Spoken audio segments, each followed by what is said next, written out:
안녕하세요, 이스모입니다. 주간 이스모 시간입니다. 제가 예전에는 가끔가다 이제 잡담 같은 것도 하고 이런 시간이 있었는데, 제가 방송에 대한 생각을 하면서 그 잡담 시간을 없앴는데, 요즘 드는 생각이 약간 잡담 시간을 다시 가져야겠다 이런 생각을 했어요. 그래서 이번 한 주에 있었던 일들 이런 거를 좀 정리해서 이야기를 해보는 시간을 가져보려고 합니다.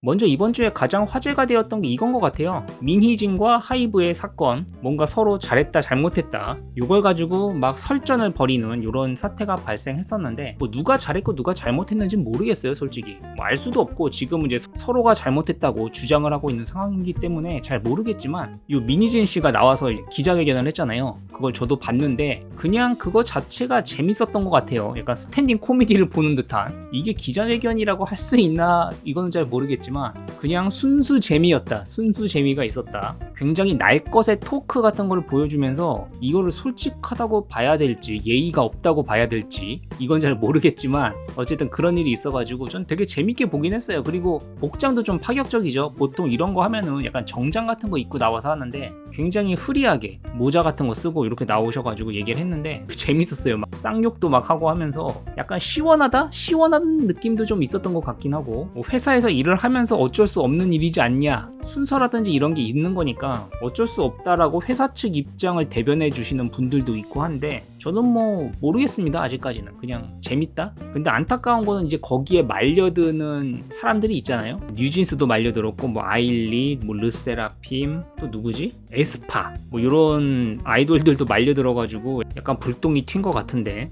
그런 부분이 좀 아쉽다. 그리고 기자회견 자체는 재밌었다. 누가 잘못했는지 잘했는지 모르겠다. 하이브가 앞으로 어떻게 무슨 대응을 할지, 어떤 발언이 나올지에 따라서 또 바뀔 수는 있겠지만 모르겠어요. 아직까지는. 그리고 재밌는 밈이 몇 개 나왔죠. 뭐 에스파 밟을 수 있겠어요 라든지 재밌으세요였나? 즐거우세요였나? 이런 카톡 재밌는 밈 이런 것도 이제 나오고 했었던 것 같습니다. 타이밍이 좀 그래서 오히려 이게 바이럴이 아니냐 이런 말이 있었던 것 같긴 한데, 버블검이라는 뉴진스가 준비하고 있는 핫스윗이라고 하는 더블 싱글 뭘 발매한다고 하는데, 타이틀곡은 아니에요. 버블검이라는 수록곡 요게 이제 선공개가 된 것 같아요. 그래서 저 요걸 좀 들어봤는데 조금 심심하던데, 선공개곡이라서 그런가? 아마 요 핫스윗은 조금, 핫스윗이 아니구나, 하우스윗이구나. 요 하우스윗은 좀 힘을 줬겠죠. 타이틀이라고 써있는 걸 보니까. 요게 5월 24일, 그러니까 앞으로 한 달 뒤에 발매가 된다고 합니다. 요거 좀 기대를 해보고요. 프로모션의 일환으로 버블검을 먼저 선공개를 한 거겠죠? 예, 약간 조금 레트로한 느낌이 드는, 뉴진스가 잘하는 느낌이죠? 약간 뿌연 필름 그레인이 낀 것 같은 그런 식의 영상으로 찍은 뮤직비디오 이런 게 공개가 됐습니다. 근데 노래 자체는 조금 심심했다. 요게 저의 솔직한 평가입니다. 그리고 이제 지코의 스팟이라는 곡도 이제 공개가 됐죠. 지코도 알고 보니까 전 잘 몰랐는데 하이브 레이블 소속이더라고요. 코즈 엔터테인먼트라고 해가지고 하이브 산하에 소속사가 있는데 거기에 이제 지코가 속해 있는 것 같더라고요. 그래가지고 신곡 스팟을 냈는데, 이것도 들어봤는데 이것도 솔직히 모르겠어요.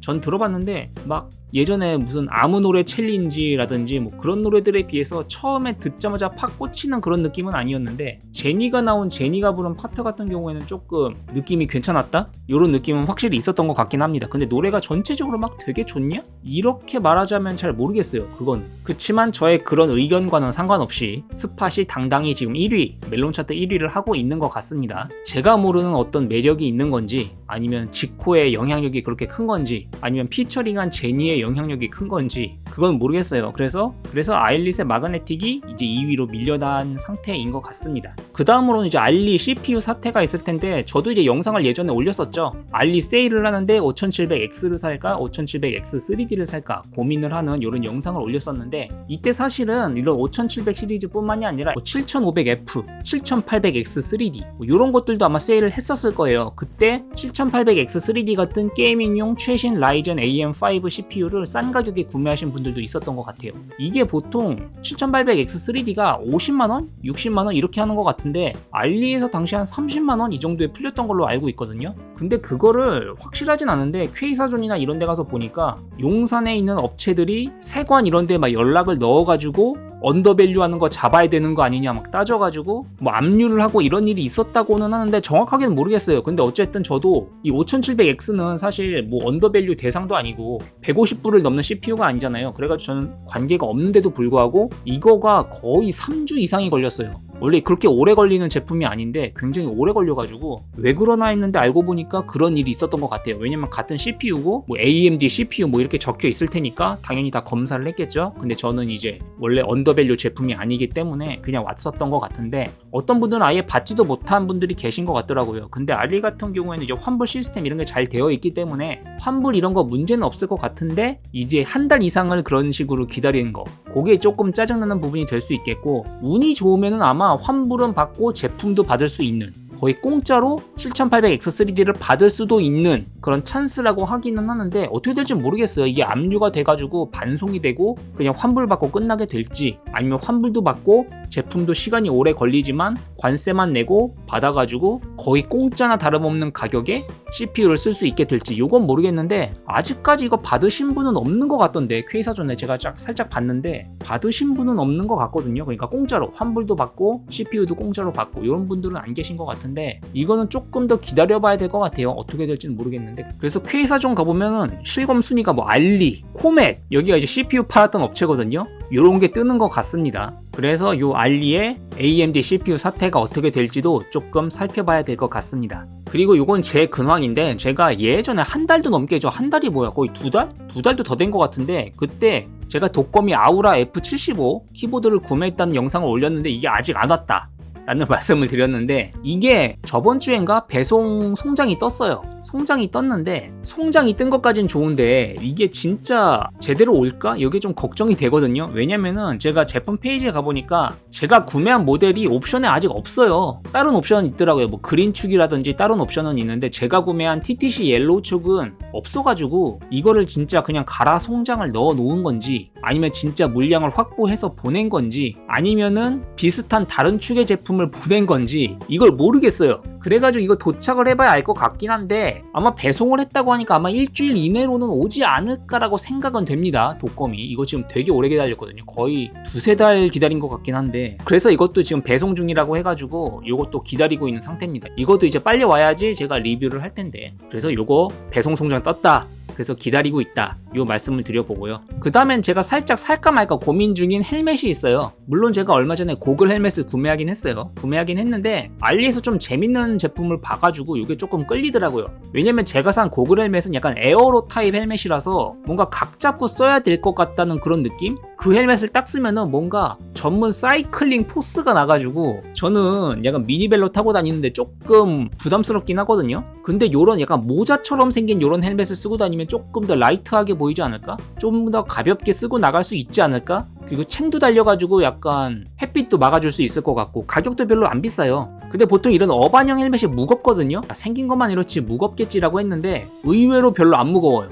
보면 무게가 250g, 260g 요 정도인 것 같아요. 250g, 260g이면은 일반적인 에어로 헬멧이랑 별 차이가 없는 거거든요. 그래가지고 이거 괜찮은데? 왜냐면은 조금 빡세게 타고 다닐 때는 물론 그 고글 헬멧 끼고 나가면 되겠지만 좀 가볍게 나갈 때는 요런 헬멧 쓰고 나가면 그렇게 부담스럽지 않을 것 같은 느낌이 들어가지고 요거 어떻게 할까 살짝 고민 중이긴 합니다. 그리고 요거랑 비슷한 헬멧이 있어요. 무슨 헬멧이었더라? 요거랑 비슷한 스타일 헬멧이 있거든요. 좀 비싼 헬멧이야. 그것도 약간 챙 같은 게 살짝 나와 있는 그런 헬멧이 있는데 그거 대용으로도 쓸만할 것 같고 해가지고 조금 이거 기대 중입니다. 아직 살지 안 살지 몰라요. 그 다음엔 옷인데 요건 바람막이에요. 제가 요것도 구매를 할까 말까 살짝 고민하고 있는 제품 중에 하나인데 머렐이라는 브랜드의 바람막이입니다. 여기 와샤 자켓이라고 나와 있는데 후드가 달린 바람막이 제품이고 요거를 지금 구매할까 말까 생각 중입니다. 색상은 이제 올리브 그레이 차콜 세 가지 색상이 있고 저는 이제 95 사이즈를 사려고 생각 중입니다. 근데 제가 뭘 고민하고 있냐? 가격도 싸죠. 4만 얼마고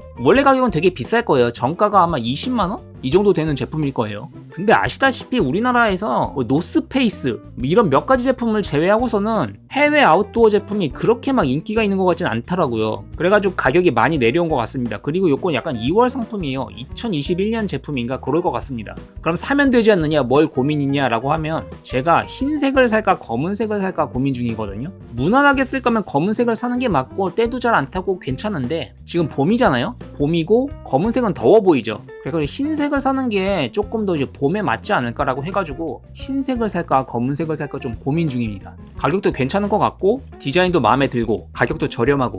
근데 약간 흰색 이런 거는 라이트 그레이라고 하고 있는데 거의 흰색이 가까운 것 같아요. 이 그레이처럼 보이십니까? 모르겠는데 거의 흰색이 가까운 그레이인 것 같아요. 근데 워낙 가격이 싸기 때문에 뭐 때가 탄다? 더러워진다 해도 그냥 한 철 입고 버려도 될 정도의 가격이지 않습니까? 4만원이면? 그래가지고 이걸 흰색으로 살까 아니면 검은색으로 살까 이거를 지금 고민하고 있는 단계예요. 그래가지고 요것도 어떻게 될지 모르겠는데 근데 날씨가 좀 덥긴 하죠 요새. 그래서 요걸 사봤자 얼마나 오래 입을까 이런 생각이 들긴 하는데 그래도 아직 한낮에는 덥지만 아침이랑 저녁에는 그래도 나름 선선하거든요. 반팔 입고 다니기 좀 부담스러운 날씨예요. 그래가지고 지금 사도 아마 그래도 한 몇 주 정도는 입고 다닐 수 있을 것 같아가지고 요거 고민 중입니다. 요 머렐 제품 바람막이 특별한 기능은 없는 것 같지만 그리고 라이트 올리브 색상도 나쁘진 않은데 제가 요 색상 카키 색상에 야상? 이런 게 있어가지고 요 색상은 안 살 것 같고 요 흰색 바람막이냐 검은색 바람막이냐 요 검은색을 사면 때도 안 타고 좀 오래 입을 수 있을 것 같긴 한데 요걸 굳이 그렇게 오래 입을 필요가 있을까? 요런 생각도 들고